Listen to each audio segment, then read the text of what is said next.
जय हिंद दोस्तों, मेरा नाम है रोहित और आपका स्वागत है हमारे यूट्यूब चैनल टेक्निकल प्रॉब्लम्स में। दोस्तों, यह वीडियो पूरा ज़रूर देखिए और उसके बाद ही अपनी राय कमेंट में लिखिए। आज की वीडियो में हम चीन और भारत के बीच स्मार्टफोन्स के इंपोर्ट एक्सपोर्ट और मेड इन इंडिया स्मार्टफोन के बारे में कुछ इम्पोर्टेंट जानकारी लेते हैं। डिज़ाइन चाइनीज़, मटेरियल चाइनीज़, लेकिन ब्रांड नेम भारतीय।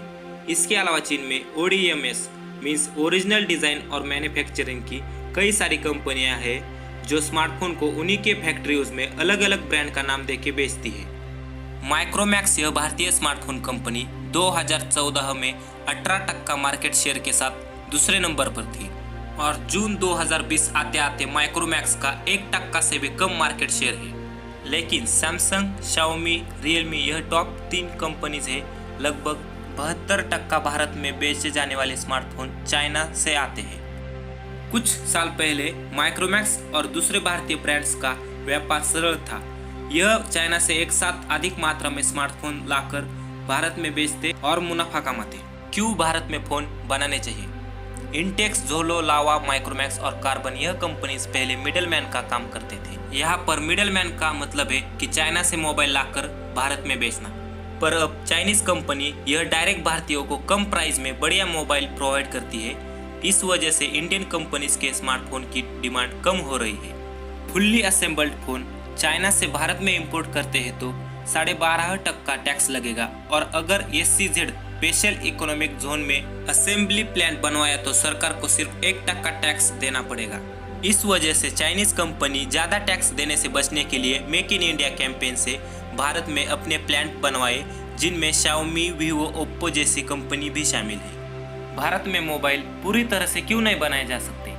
क्योंकि वर्तमान में हम क्वालकॉम या मीडियाटेक प्रोसेसर नहीं बना सकते। इसके लिए ह्यूज प्लांट और टेक्नीशियंस की आवश्यकता है। वर्तमान में हम डिस्प्ले पैनल्स, कैमरा मॉडल्स और मदरबोर्ड्स बनाकर दूसरे देशों में भी भेज रहे हैं। पर हमें 100% मोबाइल भारत में ही बनाने की जरूरत है। हालांकि R&D और डिजाइन लैब्स भारत में शुरू है for creating blueprints for new mobiles. हम पहले से ही सॉफ्टवेयर डेवलपमेंट में आगे हैं, सिर्फ मैन्युफैक्चरिंग में आगे बढ़ने की जरूरत है। 5G in India.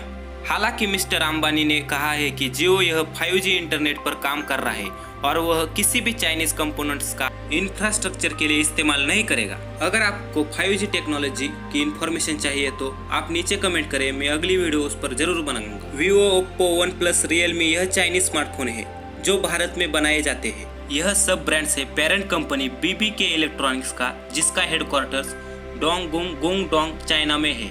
मोटोरोला यह अमेरिकी कंपनी है जो 2014 में चाइनीज कंपनी लिनोवो का पार्ट बन गई। ज़्यादातर यह अमेरिका से सब मैनेज करती है और भारत में मोबाइल बनाती है। सोशल मीडिया पर बार बार पोस्ट आ रही है कि भारत में बने फोन जोलो, लावा, माइक्रोमैक्स या इंटेक्स को खरीदे और Huawei, Oppo, Realme, OnePlus, Vivo, Xiaomi जैसे चाइनीज प्रोडक्ट बैन करने को लोग समर्थन दिखा रहे हैं। पर सवाल अभी यह है, क्या हमारे पास 100% मेड इन इंडिया स्मार्टफोन है? तो जवाब है नहीं। भारत में मोबाइल ब्रांड असेंबल होते हैं, मैन्युफैक्चर नहीं। स्मार्टफोन्स के PCB, स्क्रीन, बॉडी यह पार्ट्स चाइना और ताइवान से भारत में आते हैं। असेंबल और मैन्युफैक्चरिंग में क्या डिफरेंस है?